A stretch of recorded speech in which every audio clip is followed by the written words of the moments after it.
جی السلام علیکم ورحمۃ اللہ وبرکاتہ۔ محترم بھائی، یہ جو روایت آپ نے بھیجی ہے نا سنن ابی داؤد کی 893 نمبر، اذا جئتم الى الصلاة ونحن سجود فاسجدوا ولا تعدوها شيئا ومن ادرک الرکعۃ فقد ادرک الصلاۃ، کہ ابو ہریرہ رضی اللہ عنہ کہتے ہیں نبی کریم صلی اللہ علیہ وسلم نے فرمایا جب تم نماز کے لیے آؤ اور ہم سجدے میں ہوں تو تم بھی سجدہ کرو اور اسے کوئی کچھ بھی شمار نہ کرو، اور جس نے رکعت کو پا لیا اس نے نماز کو پا لیا۔ رکعت مراد یہاں پر رکوع لیا ہے نا، جس نے رکوع کو پا لیا اس نے نماز کو پا لیا۔ نہیں، یہ روایت جو ہے نا ثابت نہیں ہے۔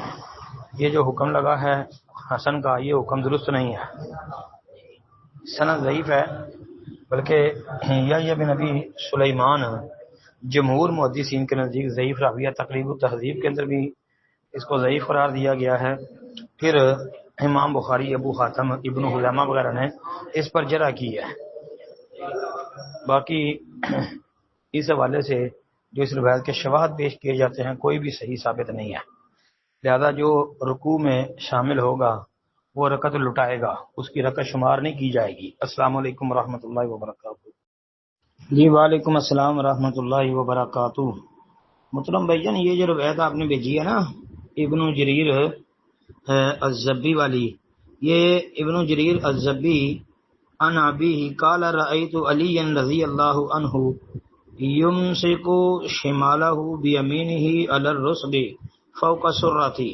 جی یہ روایت تو ثابت ہے، یہ روایت تو ٹھیک ہے، حسن ہے انشاءاللہ، لیکن دیکھیں نا یہ فوق السرۃ کا مطلب کہ ناف کے اوپر باندھنے ہیں۔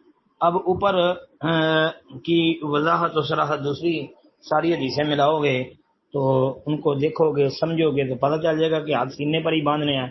باقی رہ گئی بات ناف سے نیچے باندھنا، اس کی تو ساتھ ہی امام ابو داود رحمۃ اللہ علیہ نے صراحت و وضاحت کر دی ہے، جس طرح کہ یہ جو آپ نے بھیجی ہے حدیث اسکرین شاٹ بھیجا کوئی، اس کے اندر بھی اس کی صراحت آپ کو نظر آ رہی ہے نا۔ جی یہ دیکھ لیں، امام ابو داود رحمۃ اللہ علیہ نے بھی تو اس میں یہ کہا ہے نا، فرماتے ہیں کہ سعید بن جبیر رحمہ اللہ سے ناف سے اوپر مروی ہے، اور ابو مجلد اس نے ناف سے نیچے کہا ہے، اور سیدنا ابو ہریرہ رضی اللہ عنہ سے بھی ناف سے نیچے ہی روایت کی گئی ہے، لیکن کہا قوی نہیں ہے، مطلب ولیس بالقوی، کہ وہ قوی نہیں ہے۔ جی تو اس لیے تحت سرہ والی بات وہ تو صحیح نہیں ہے۔ پھر اس کے متصل بعد وہ روایت بھی ابو ہریرہ والی امام ابو داود نے ذکر کر دی ہے، اور اس کو ذکر کر کے پھر ساتھ ہی جو ہے امام احمد بن حنبل رحمۃ اللہ علیہ ان کا جو